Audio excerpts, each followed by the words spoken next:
DJ D False, my take on Irv Gotti and what he brought to the game, the legacy and the impact. I mean, you got to think, man. Irv, I'll put him in the same class, maybe the next wave, but you think about Russell Simmons, you think about, I'm talking about on the executive side for hip hop, you think about Russell Simmons, you think about Dame Dash, you think about Diddy. You got to put Irv in that conversation too.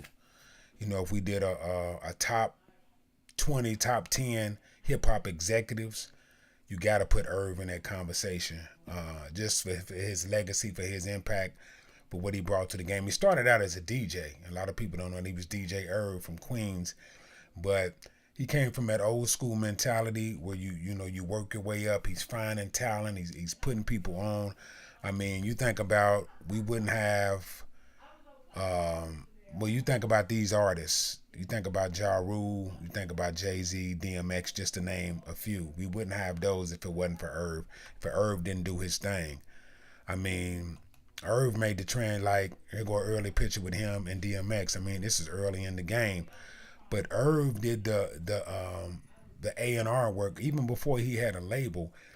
He did the A&R work, man, to go get these cats off the street. You know, he did the whole help with the whole Jay-Z situation, you know, Rockefeller Records, bringing Jay, you know, the Def Jam, kind of putting that deal together.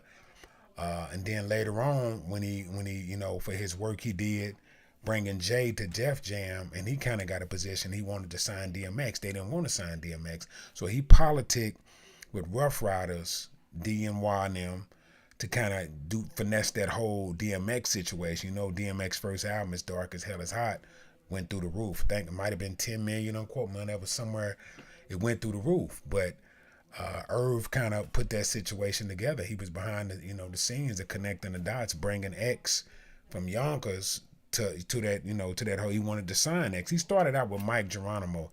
I don't know how many Mike Geronimo, but that was back in the day. And this is before, Ja Rule came along later on, and Ja Rule was like his flagship artist. We all know the history that him and Ja made. Went on to make records and all that. And he started Murder Inc.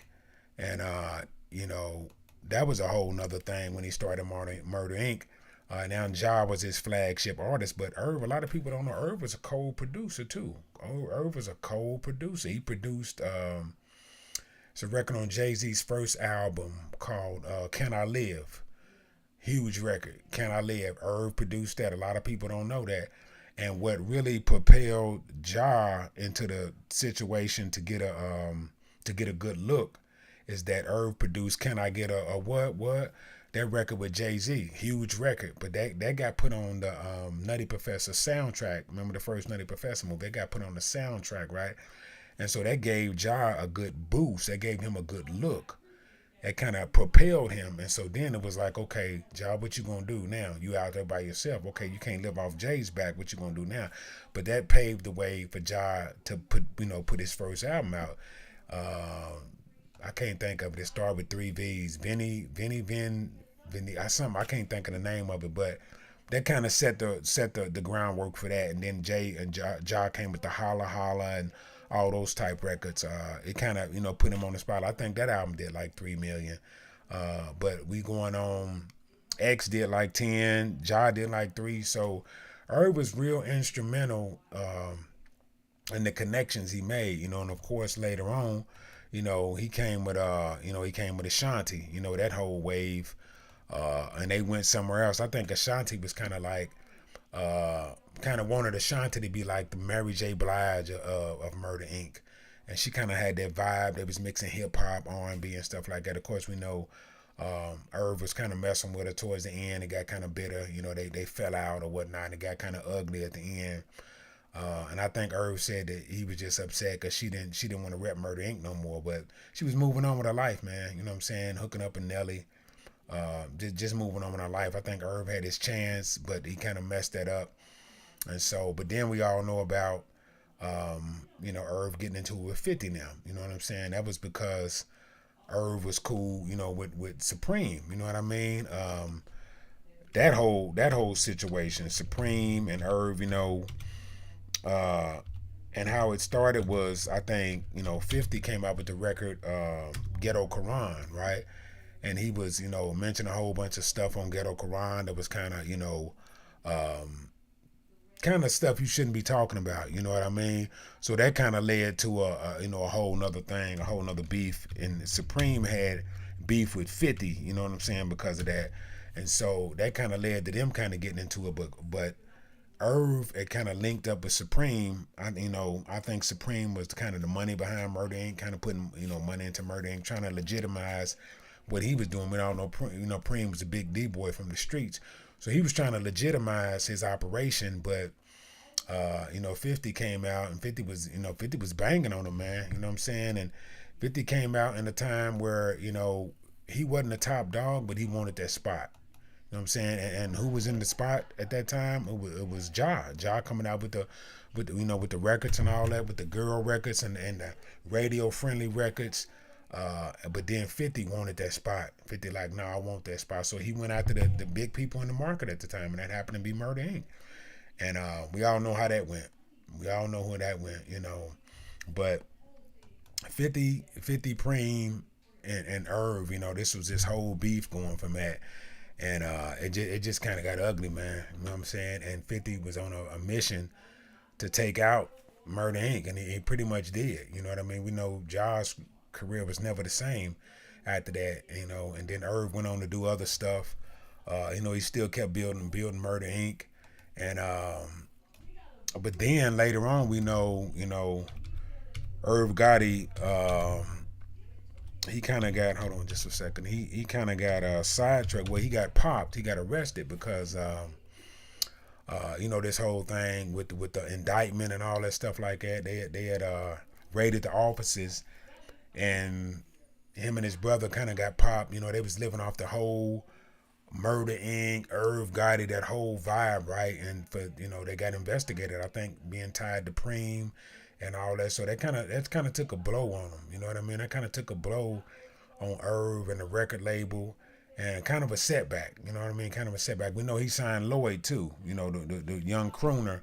That was a good pickup too, signing Llyod. That was a dope pickup, signing that boy. That young boy was cold.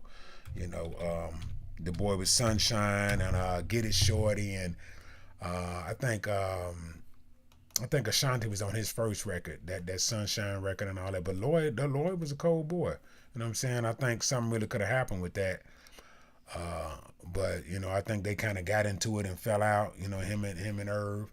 And Llyod went his own way. I think Llyod went to go do a record with 50 or something. It wasn't a good look at the height of the beef. So, but Irv Gotti's impact, man, is huge, man. Like I say, we wouldn't have Jay-Z, Ja Rule, and DMX if it wasn't for Irv Gotti. And Irv, that was really supposed to be a group. That was the real first Murder Inc. before the record label. I think they did a record, and I'm not sure. I think it was on. I want to say it was on one of Ja's albums, but it was called It's Murder, I think. And it was DMX, Jay-Z, and Ja Rule. And if he could have put that super group together, they would have put an album out, it would have been stupid, man. You know what I mean? But Irv was the connection for all that, And I don't know if I mentioned it earlier, but he went on to be an A&R at Def Jam. So Def Jam brought him in. They seen what he was doing, how he put the Rockefeller deal together, the Rough Rider deal together. Then he put his own situation together. But after he had laid the groundwork. So, you got to respect Irv as an A&R, as a CEO, his contribution for the game. You know what I mean? He was a little animated, a little over the top sometime. I think Jay-Z, I seen in the interview that Jay-Z the one gave him that name, Irv Gotti.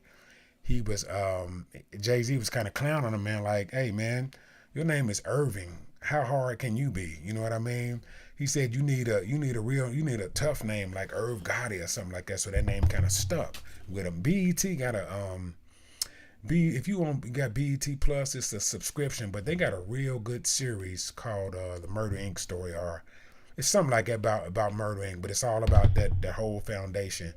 Very good documentary. They put it together real nice. It's a couple episodes to it, but they put it together real nice, man. And so, but just just saying what Gotti did for the game, man. Irv really did his thing, for the game. He really, put some people on.